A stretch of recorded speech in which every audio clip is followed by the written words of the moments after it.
각각의 주얼리에 대한 그 관념이랑 생각, 그 추억이 다 달라요. 그러다 보니까 내가 어떤 주얼리를 팔고 어떤 주얼리를 만들고 하고 싶은지도 다 달라요. 그래서 우리는 그걸 오늘부터 뭐 여러 개를 해도 좋아요. 나는 뭐 에너지도 넘치고 하고 싶은 의욕도 넘쳐서 한번 이 수업 한 달 만에 브랜드 한 5개 만들어 본다. 컬렉션 5개를 잡으셔도 되는데, 근데 우선 한 개부터 제대로 만들어 볼 거예요. 그래서 여러분 적어도 한 달 하고 9월 2일 때는 내 브랜드를 하나를 만들어서 그 브랜드를 사이트에 만들어서 그 사이트의 제품들도 업로드를 해서 판매가 가능한 사이트로 만들고 그걸로 인스타에 업로드해서 홍보까지 해서 안착이 된 상태로 우리 포트폴리오 발표하면 바로 스타트해서 판매하는 걸로 들어가는 걸로 우리의 목표는 그거예요. 여러분들이 수업을 들었어. 취업을 하고자 하는 사람도 있을 거고 창업을 하고자 하는 사람도 있는데 우리가 비주얼 스타일링 플러스 머천다이징이에요. 여기서 이제 두 분은 디자이너가 되고 싶은 마음도 있잖아요. 디자인을 심화를 해서 더 배우실 수도 있지만 우리는 어느 정도 디자인의 감각이 있는 상태로 그 디자인을 가지고 실제 돈을 벌 걸 배우러 온 거예요. 그래서 거기에 제가 약간 특화된 거죠. 처음에 디자인을 해서 우수한 성적으로 상을 받아서 제품을 납품을 하기 시작했고 제품을 납품하기 시작한 걸로 처음부터 소매가 아니라 도매를 시작한 거죠. 그러면 관공서, 기업체 납품하는 거 고객들이 원하는 대로 로고 만드는 걸 가지고 주얼리를 만들어서 납품을 했어요. 근데 그때는 그 납품에는 주얼리 스타일링과 비주얼 머천다이징이 조금 적게 들어가요. 그죠? 왜냐하면 이미 납품할 곳이 있어. 그러면 그 클라이언트가 1대1의 관계처럼 B2B의 관계예요.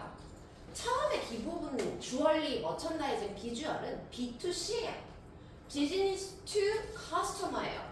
그러니까 우리가 회사에서 소비자한테 판매하는 거라 회사가 소비자들한테 속으로 막 광고를 해서 그 사람들이 사게 만드는 건데 저는 처음에 B2B를 경험을 했기 때문에 원래부터 나 만들어줘 필요한 게 있어 너는 이렇게 만들어줘 하면 우리는 그 클라이언트 한 회사 혹은 한 고객만 만족을 시키면 되는 거였어요. 여기에는 사실상 원하는 프로덕트를 딱 만들어서 디자인력만 있으면 되는 거예요. 디자인하고 딱 적정한 가격 우리 10,000원에 1000개 만들어줘 1000만원 예산 안에 그럼 내가 했었을 때 적어도 5,500원 넘어가면 내 마진 깎이니까 그냥 한 5,000원 선에서 50% 남길 수 있게끔 최대한 인건비랑 줄여가지고 만들어서 납품하자. 요게 머천다이징의 아주 기본 포맷이에요. 그죠? 마진 남겨야 되죠? 우리 10,000원짜리 오더 받는데 11,000원에 만들어줄 수 없잖아요. 그죠? 이 버젯 예산 산정에 대해서 여러분들이 딱 보셨을 때 대부분 10,000원에 만들어줘 해서 원재료 값을 보니까 야 8,000원이야. 그럼 8,000원에 납품해야지? 인건비를 계산을 안 해요. 그래서 내가 열심히 2,000원 메꾼 거야. 그럼 사실상 들어가는 비용은 오버해요. 그죠? 인건비 산정하고 거기에 뭐 운송비 산정하고 거기에서 델리에서 사람들이 필요했었던 여기에 적재 하는 것까지 다 포함해서 납품을 해야 마이너스가 안 나요. 근데 정말 웃긴 게 주얼리가 전 산업군에서 마진이 제일 높아요. 마진을 제일 많이 남길 수 있고 패션에서도 주얼리가 제일 높고요. 기본 자동차 제조업으로 보면 3%가 다 떼고 수수료 떼고 인건비 떼고 운송비 떼고 제조비 다 떼면 실수익이 3%. 그럼 만약에 뭐 1조라고 해봤자 남는 게 3%. 근데 주얼리는 말씀드렸죠. 300%를 남길 수도 있고요. 기본이 35%예요. 그러면 내가 10,000원에 납품할 때 저희는 모든 인건비, 운송비, 포장비, 자재비 포함해서 다 했었을 때 6,500원 이상을 넘은 적이 없어요. 그럼 3,500원이 항상 우리의 순수 프로핏이에요. 그럼 3,500원에 내가 인건비가 적어도 200만 원 이상은 벌어야 돼. 한 달 안에. 그럼 이걸 하나를 했었을 때 납품을 했었을 때 3,500원 곱하기 얼마를 해야지 200만 원이 남지? 요렇게 계산을 하는 게 우리의 순수 마진인 거예요. 그래서 그게 여러분들이 배우는 머천다이징. 그러면 이 머천다이징에서 중요한 게 지금 이 디자인 시간에 가장 중요하면 원자재를 뭐를 쓸 건지, 안에 스톤을 뭐를 쓸 건지, 수량이 안에 스톤을 개수를 많이 넣으면 많이 들어갈수록 자재비 많이 들어가고요. 폴리싱을 많이 하고 도금을 두껍게 할수록 원자재비가 많이 들어가요. 그럼 공임이 계속 늘어가는 거예요. 그럼 공임도 있고 원자재비도 있고 이런 실제로 들어가는 비용을 최소화했지만 그럼에도 불구하고 마진을 많이 남길 수 있는 비주얼을 우리는 여기서 만들어 가야 돼요. 우리가 사실상 여기가 아트스쿨이야. 그러면 막 주얼리가 여기서 여기까지 되는 막 패브릭 주얼리를 만들어도 돼요. 얼마든지. 근데 우리는 이거를 막상 한 달 뒤에 졸업을 해서 이거 얼마예요? 길거리에서 이렇게 판매가 되든 매장에서 로드샵에서 판매가 되든 백화점에서 판매가 돼도 소비자들이 적정한 가격이라고 판단하고 살 수 있는 걸 만들어야 된단 말이에요. 그거예요. 그러니까 너무 판타스틱한 주얼리가 돼서는 사실은 안 돼요.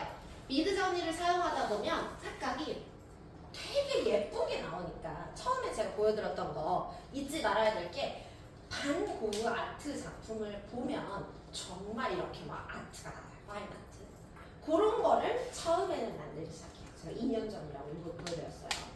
2년 전에는 미드저니를 보면 너무 화려하고 파인이고 이거는 정말 어느 쇼장에서나 볼 수 있을 것 같은 것들만 만들었는데 우리는 그런 거는 실제로 만들어서 판매를 하는 것이 거의 불가능에 가깝기 때문에 미드저니를 활용해서 실제 활용이 가장 적합한 걸 만들어야 된다는 거죠. 그래서 우리는 그걸 생각을 해야 돼요. 역으로 생각을 해서 내가 커스터머예요. 내가 지금 생산자의 눈으로 보면 제가 처음에 시작했을 때부터 B2B였기 때문에 B2C와 B2B는 완전히 달라요. 보는 시각이. 일단 내가 뭔가를 만들어도 얘가 만족하면 끝이거든요. 근데 B2C는 얘가 뭘 사고 싶은 건지 안 다는 게 디자인을 하는 거죠. 그러니까 팔리는 디자인을 먼저 만들어야 돼요. 그러면 내가 사고 싶었던 걸 생각해요. 내가 사고 싶었던 거. 혹은 내가 사고 싶은데 존재하지 않았던 거. 근데 여기에 혹은 존재하는데 이것보다 조금 이뻤으면 좋겠다 라고 생각해서 디자인을 해야 그게 잘 팔려요. 그러니까 기존에 없던 거 완전 새로운 시장을 만들어도 좋지만 사실은 거기서 거기인 경우가 많잖아요. 그렇다면 뒤에 풀 건 마케팅이에요. 똑같은 주얼리를 만들었는데 여기서도 금목걸이에 그냥 파란색 보석으로 만들어서 여기서는 한 금으로 만들었으니까 30만 원이에요. 근데 아무런 스토리가 없어. 그냥 어디 백화점 매대에 있어. 그럼 사람들이 보다가 아 이쁘다 하고 가요. 그래 이쁘구나. 근데 와디즈에서 가격은 비슷해. 그런데 이게 조금 과하게 포장을 하면은 어느 아프리카 지역에서 정말 희귀한 보석이야. 그리고 정말 얼마 나오지도 않고 그 매장량이 소진돼서 지금 구할 수 없는 원석을 우리만 특별하게 공수를 해서 이 여기에 의미를 가지고 있는 원석을 가진 목걸이에요. 스토리텔링이 들어가죠. 그러면 게다가 이 목걸이를 판매하게 되면 그 아프리카 지역에 살고 있는 아이들의 근무 환경과 삶의 질까지 높아질 수 있는 스토리텔링이 나와요. 그러면 모두가 다 정말 합리적인 소비와 긍정적인 소비를 하고 싶어 하기 때문에 이 사람들이 그냥 백화점 매대에 있었던 똑같이 생긴 애인데 똑같이 생긴 거라고 가정했을 때는 똑같이 생긴 애는 예쁘냐고 가고 뭐 이거는 여기에 심지어 한 2, 3만 원 비싸도 이건 너무 괜찮다 하고 사는 거예요. 이게 머천다이징이에요. 그러니까 우리는 존재하는 거를 더 예쁘게 꾸며서 그리고 더 정확하게 마케팅을 해서 파는 것도 배워야 되고요. 그리고 존재하지 않는 거를 찾아내서 디자인하는 것도 되게 중요해요. 그래서 주얼리를 미드저니 계속 만들다 보면 점점 화려하고 점점 만들기 어렵고 이런 걸로 가시는데 그 자유롭게 이 뭐라 그러지? 아이디어를 내는 데는 너무 좋아요. 그래서 우리가 어저께랑 엊그저께 해봤단 말이에요. 오늘도 아마 그렇게 되실 거예요. 그래서 그거를 점점점 트리밍을 해가는 과정을 가져요. 이렇게 처음에는 이렇게 나무가 있으면 다 가지치기를 해서 예쁜 상품으로 만들어가지고, 그리고 결과물이 나왔어. 과수원에서 사과가 맺혀도 어떤 애는 동네 야채 가게 가고 어떤 애는 현대백화점 가서 비싸게 팔려요. 똑같은 나무에서 왔는데 퀄리티 차이, 포장 차이, 어디로 갔는지의 차이가 크죠? 그게 머천다이징이에요. 그래서 우리가 지금 그거를 생각하고 컬렉션 기획을 해요. 그럼 컬렉션이라면 오늘부터 할 건 9월 2일 날 제출할 포트폴리오예요. 포트폴리오는 여기에서 포트폴리오로 끝나는 게 아니라 여러분들이 스타트해서 네이버 스마트 스토어, 여기서 제일 좋은 건 창업을 하시고 싶으면 지금부터 스타트해서 이번 주든 다음 주든 사업자 등록증을 하나 내셔가지고 네이버 스마트 스토어 혹은 식스샵에 내 사이트 만들어서 업로드하는 것까지 같이 진행하시는 게 제일 좋아요. 내 노력을 투하해서 돈이 솔직히 이 과정 끝나기도 전에 중간에 물건이 팔리실 수도 있어요. 그거를 감안을 하시고 빨리 움직일 수 있으면 좋아요. 사업자가 있으신 분들은 사업자로 움직이셔도 되고, 사업자가 없으신 분들은 내가 취업을 하겠다라고 생각을 해도 우리가 뭐 공무원 하는 거 아니잖아요.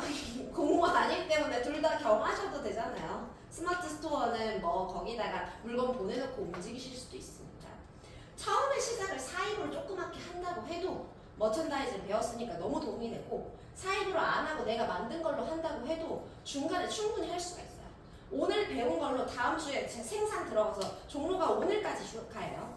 종로가 오늘까지 휴가고 내일부터는 정상 업무를 하니까 당장 사업자를 뭐 낸다고 하면은 일주일 안에 나오니까, 그래서 우리는 컬렉션을 만들어.